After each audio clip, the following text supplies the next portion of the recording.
May nahiram ako guys na isang ceiling lamp. Ito.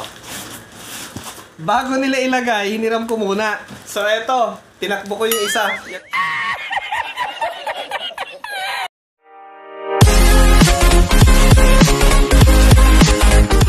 So para sa mga magtatanong, uunahan ko na.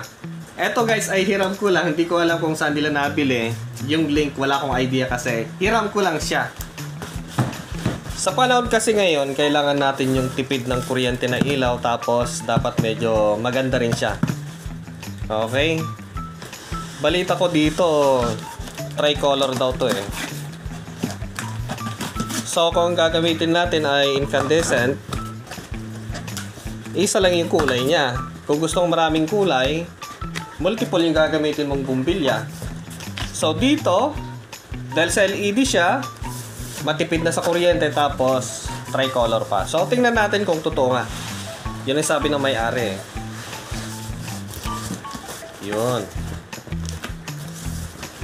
Yun siya guys. Malaki siya. Yun oh. Kailangan maayos din lang na ibalik natin. Kakahiya naman. Tinakbo ko lang siya. Kailangan maayos din lang yung box. Okay. Ito yung kanyang reflector. Yun o. Parang oops, naku. Patay. Kakayaan naman. Ayan. Magsasorry na lang tayo, nabasag natin yan. Stereo lang naman eh. Parang yung ilaw niya ay even. Kumbaga dito, dito, dito. Kahit na may punting isa, pag binuhay natin, hindi halata. Ganyan siya guys o. Yan. Para siyang ganyan. Okay. Para sa ano, mga backlight ng mga LCD, ganun siya. So, ilabas na natin to. Tapos, yun oh. Ayun siya oh. So, para siyang ano, para siyang backlight talaga ng ano, LCD TV, ganyan oh. Ganito yung backlight ng mga LCD TV.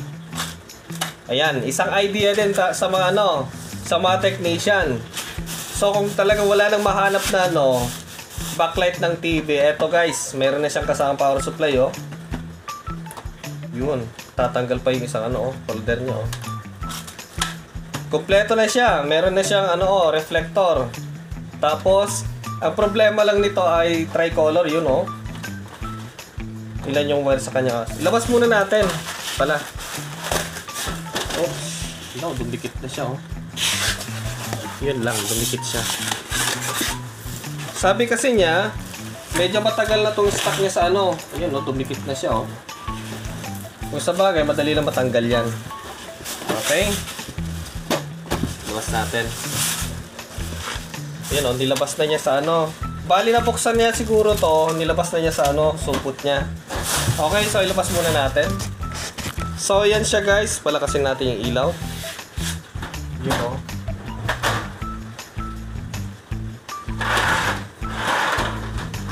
Tricolor siya. Subukan natin mamaya. Bali, ito yung kanyang supply input. So, ito yung power supply niya. Yung kanyang output ay 150 volt to 200 volt DC. Tapos, 240 milliamp. So, mahina lang yung kain niya. Tapos, yung kanyang output. Malamang ito guys ay nakaseries siya. Kasi kung nakaparallel, mataas yung kaya niya ng kuryente. Tapos, yung input niya ay 180 volt to 260. 66 volt AC. Pwede siya sa 50 at 60 Hz. Okay. So, maganda kasi sa mga ceiling lamp na to ngayon. Madali siyang ilagay. Tapos, tricolor pa siya. At matipid sa kuryente. Yung mga sinauna kasi mga chandelier. Sabagay, magaganda yung mga yun. Pang mayaman, kumbaga. Pero kung gusto mong affordable, tapos maganda yung ilaw, meron pa siyang pailaw na magaganda, iba't ibang kulay, matipid sa kuryente. Ayan, sa ganito na lang. I-screw mo lang siya sa ano, kisame yan oh. Hindi siya mahirap ilagay. Yun oh, yung kanyang LED. Ang ginamit nila dito ay yung flexible na LED. Flexible yung kanyang board. Ewan kong tricolor din yan. Tapos, itong chassis na mismo yung kanyang heatsink. Pati dito. Yun nga lang kasi hindi maayos yung pagkakadikit. So malamang ang magiging problema nito someday ay punte. Lalo kung dire-diretso natin siyang ginagamit. Dapat nakadikit siya. Para yung init ng LED ay mapupunta dito sa kanya madi-dissipate dito sa kanyang chassis. Okay, suggest ko na rin sa bumili na idikit niya, mas maganda. Yun ang problema dito, malamang. Balik na natin. So madali siyang tanggalin, madaling ibalik. Balik na natin.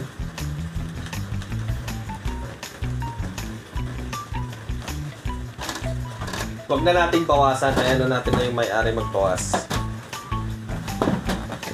Hirap lang natin. Huwag natin pakialaman yung niya. Setting. Okay. So ngayon, subukan natin. Mas maganda ilabas natin to.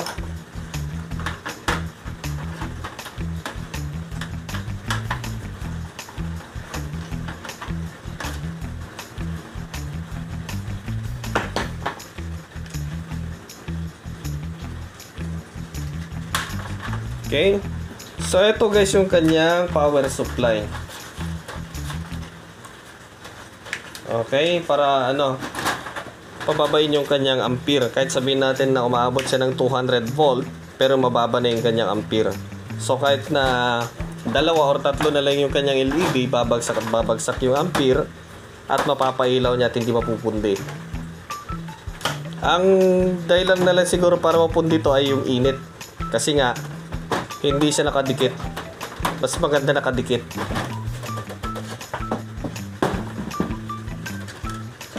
Okay, so ganito siya guys pag nilagay yung kanyang cover. Sisiksik sa loob. Ganito ba? Ayun, ganyan. Pasok lang natin na ganyan. Tapos pag baliktad natin, yan o. Okay, ganun lang siya.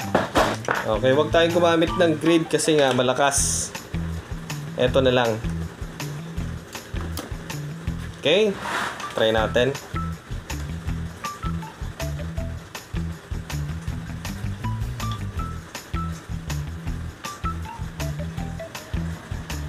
Yun, ganda ng kulay.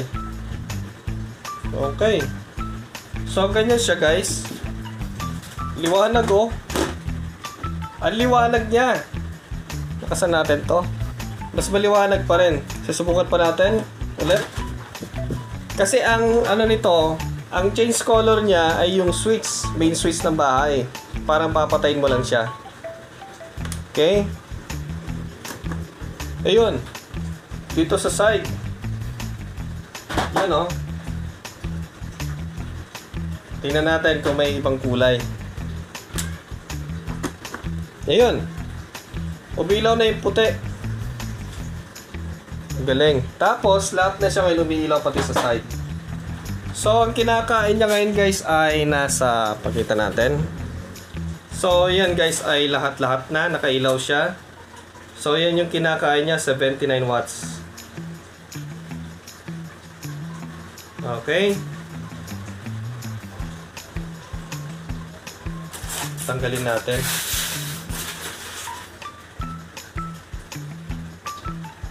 Ayos. Malakas din siya guys, oh. Ang ganda ng ilaw niya, oh.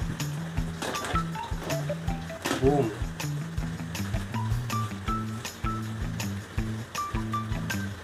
Subukan natin patayin. Ayan, oh. Tapos i-on natin.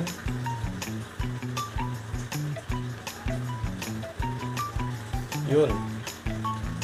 Yung lahat ang gusto ko. Yun. Lakas oh. I-try natin yung isang kulay niya. Tingnan natin kung ano yung lalabas. Ayan, yung kulay puti muna. Tingnan natin dito. Malakas kasing ilaw niya kaya hindi natin masyadong makita. Ayan, nasa 30. Makita masyado. Nasa 30 watts. Yung kulay puti. Malakas, masakit sa mata. Tapos yung isa, kulay green ba yan? Pasensya na kayo guys, colorblind ako. 30 watts din lang. Tapos, yung nasa gilid naman ito, try natin. Kung ilan yung kinakain. Oops. Yan. Nasa 16 watts. So, matipid lang yung nandito sa gilid. Overall, susunod dyan, yan lahat-lahat ay, yan natin, nasa 79 watts. Okay, naglalaro sa 77, 79. Okay, kanina 79. Malamang nung uminit, nagbago yung kanyang wattage. Okay?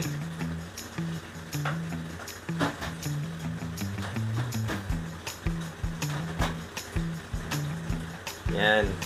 Malakas din siya guys, oh. Ang ganda. Tapan natin ng ano yung kanyang reflector. So, ang lilinisan lang natin dito, malamang-lamang ay eto. Kasi, yan ay sa katagalan ginagamit natin, nagkakadumi sa loob, pinapasok siya ng kung ano-ano. Kaya mas maganda kung maglalagay kayo ng ganito. Kumplituhin nyo yung kanyang screw para ano, dikit na dikit sa kisame. Kasi pag hindi siya nakadikit, papasukin siya ng mga lumilipad. So, papasok siya sa mga ano, dito. Kung sakasakali. Sakit sa mata. Okay, so ito siya guys, oh. Yun. Yung puti pa lang yan, yan, oh. Tapos, yung isa. Yan. Tapos yung nasa gilid. Boom. Yan yung ilaw na ano, pang labing-labing. Okay, pero kung gusto nyo kita lahat, di yung overall. Boom. Yan, siguraduhin nyo lang na ano, kaaya-ayang tingnan kasi okay. Ayos. So, ganito rin siguro yung bibilihin ko na ano dito.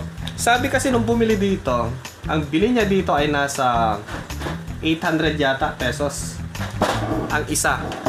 So, ang binili niya ay 4. Yan. Sa kwarto, 2 kwarto tapos sa kanilang salas. Kaysa bibili daw na ano, yung ceiling fan na ano, may palig-palig. Ayan. So, eto na lang. Mas matipid pa sa kuryente. Yung electric fan daw ay bili na lang siya ng stand fan. So, hanggang dito na lang guys. Maraming salamat sa inyong ano. Maraming salamat sa inyong panonood sa video na to. Okay, bye-bye. Ingat-ingat.